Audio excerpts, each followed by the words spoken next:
네, 안녕하세요 여러분. 아까 비트코인 채굴 난이도 변화에 따른 비트코인 가격 흐름에 대해서 좀 말씀을 좀 짤막하게 드렸었습니다. 특히 젊은 분들은 짧은 시간 안에 핵심을 짚어줘서 너무 좋았다라는 반응도 있었지만은, 반면에 몇몇 분들은 이걸 내가 어떻게 판단해야 될지 모르겠다라는 분도 좀 계셨습니다. 그래서 다시 한번 좀 가지고 와봤고요. 그 외에 플랜 B 이야기도 좀 할 거고요. 다른 얘기도 좀 계속 풀어나가 보도록 하겠습니다. 또 여기서 가지고 온 거고요. 역사적으로 비트코인 난이도가 11% 이상 하락했을 때를 빨간색 선으로 표시를 한 거고요. 이 빨간색 선 여러분 지금 이렇게 보시면요. 그 다음에 비트코인 흐름이 어떻게 됐나요? 그러니까 이거를 지금 이 사람 얘기하고 싶었던 거예요. 비트코인 난이도는요. 이때만 있었던 게 아니라 계속 있었습니다. 즉 14일마다 있습니다. 약 14일마다.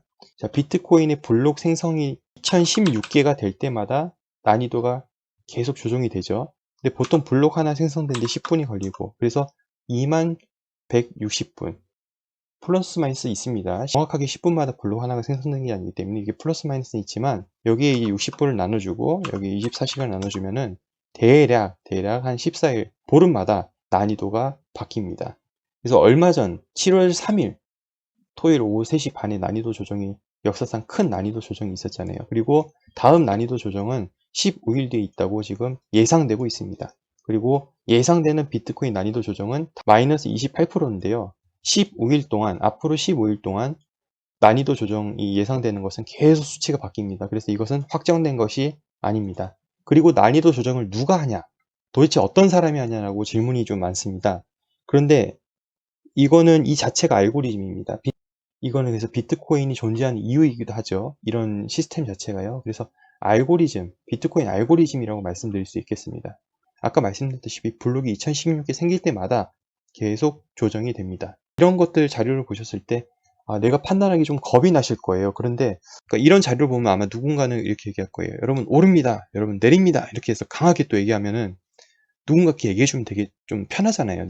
내가 결정 내기엔 되게 무섭고, 내가 이런 자료를 해석하기에 되게 판단 내리기 되게 무섭잖아요. 두렵고. 근데 누군가가 오른다, 내린다 이렇게 딱 확실하게 얘기해주면 되게 막 나도 확신이 같이 서기 마련인데, 저는 그게 되게 잘못됐다고 보거든요. 근데 워낙 그게 인기가 많고 다들 그걸 좋아하시다 보니까 또 아무래도 적응이 된 것 같아요. 근데 그 끝이 별로 좋진 않았습니다. 왜냐면은 그 안에 과정 속에 여러 개의 또 요인들이 있잖아요. 예를 들어서 이것도 이런 난이도 하락이 있다 해서 그 다음 비트코인 상승한다는 거, 이런 사실 이 로직은요 또 틀린 로직이에요. 그래서 제가 여러분 이 빨간색 줄 다음에는 무조건 오릅니다라고 말씀을 안 드리는 게 뭐냐면, 비트코인 가격이라는 것이 이 난이도 뭐 조정으로 인한 이 좌변인 x 변수값으로 인해서 이 y 값, 결론으로 이게 도출되는 것이 아니거든요. 그러니까 비트코인 가격은 수요 공급에 의해서 결정되는 것이지, 즉 x라는 변수값이 들어가가지고 난이도랑 뭐 이렇게 어떻게 해가지고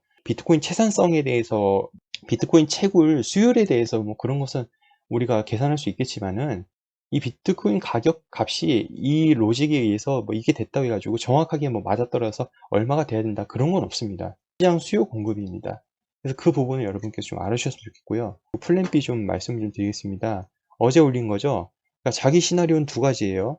64K가 최고였고 이미 지나간 거예요. 고점이 지나가고 뭐 25,000달러에서 5만 달러, 이거 5K가 아니라 50K예요. 그래서 5만 달러 사이에서 왔다 갔다 할까요? 아니면 2번, 아니면 64K가 최고가 아니었고 더 올라가서 10만 불에서 28만 8천 달러까지 갈까요? 이렇게 지금 얘기한 거예요. 근데 본인의 돈은 2번에 있다고 얘기한 거예요. 본인은 여기 이제 시나리오를 얘기를 하는 거죠. 그래 놓고 지금 6주 동안 휴가 가는 겁니다. 지금 플랜 B. 그래서 8월에 뵙겠습니다라고 하는데, 자, 이걸 보시면 이제 그가 생각하는 거죠. 이 초록색 선, 이거 10만 달러 선이거든요.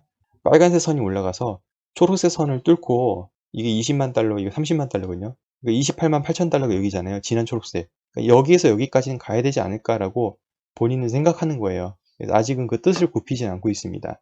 그래서 그래 놓고 지금 휴가를 갔는데 8월에 뵙겠다고 했는데 왜 8월일까요? 그러니까 지금 아까 어제도 제가 라이브에서 좀 말씀드렸지만은 안 좋은 시나리오도 있다 했잖아요. 보시면은 안 좋은 시나리오예요, 여러분. 7월에 안 좋은 시나리오가 있었을 때는 28KG 28,000달러까지 갈 수도 있고, 그러다가 8월에 47,000달러 갈 것이다라고 얘기를 하는 거예요. 근데 4만 달러가 지금 엄청난 저항선이잖아요. 근데 그걸 뚫어주고 47,000달러 간다면은 또 상승을 얘기할 수 있겠죠. 근데 아직 4만 달러 뚫지도 않았죠. 아직은 비트코인이 어디 있냐면은 비트코인은 아직 45,000달러에 있습니다. 아직 4만 달러 뚫으려면 한참 더 가야 되는 거고요. 그리고 또 가다가 내려갈 수도 있고 모릅니다. 이건 모르는 겁니다. 그런데 어제 또 피드백 보니까 이런 시나리오에 대해서 이제 플랜 B가 얘기한 거라면 이거 아니면 이거 시나리오 있지 않을까라고 말씀을 좀 드렸는데, 아 그러면 이때 팔고 이때 사면 되지 않을까라는데, 그거 정말 아주 그거는 그런 생각을 한다는 자체가 어처구니가 없는 거죠. 왜냐, 가격을 내려간다는 것을 어떻게 합니까? 그리고 가격이 또 올라간다는 어떻게 합니까?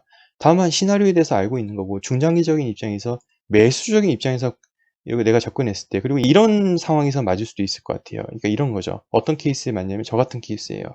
이미 코인은 다 있어요. 내가 뭐 만족할 만큼 있어요. 뭐 추가적인 거 해도 되고 안 해도 돼요. 그런데 만약에 이런 구간이 온다면은 추가 매수의 기회를 삼을 수도 있는 거고, 만약에 안 오고 그냥 올라갔어요. 그러면 그냥 두는 거죠. 그런 케이스일 때는 이런 시나리오가 어느 정도 도움이 되겠죠. 근데 또 단타 하시는 분들 입장에는 어차피 그런 분들은 제 이런 건 안 보실 거예요.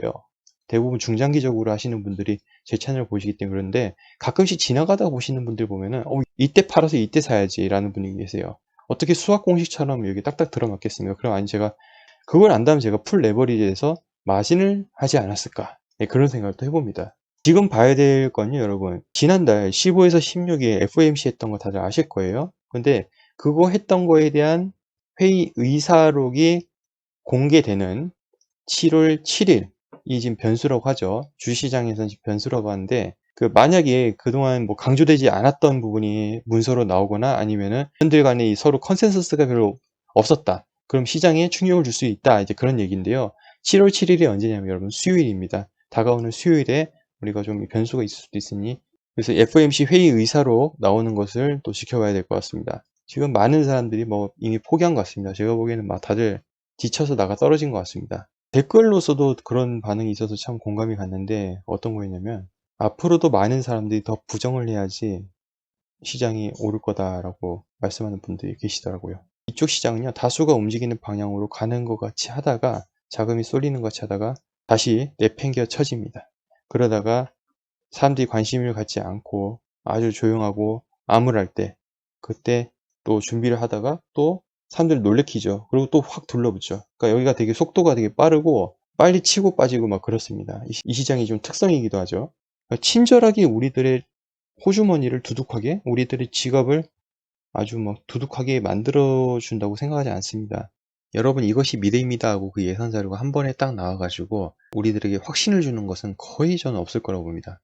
항상 그 매 순간순간마다 애매하게 그리고 두렵게 다가왔기 때문이죠. 그래서 지금도 우리가 조금씩, 우리가 한 번에 다 모든 것을 알 수 없기 때문에 조금씩 이렇게 공부하는 것이 아닐까 싶습니다. 자, 그래서 오늘 여기까지 하도록 하고요. 전 또 다음 시간에 여러분들께 양질의 정보를 찾아뵙도록 하겠습니다. 시청해주셔서 감사합니다.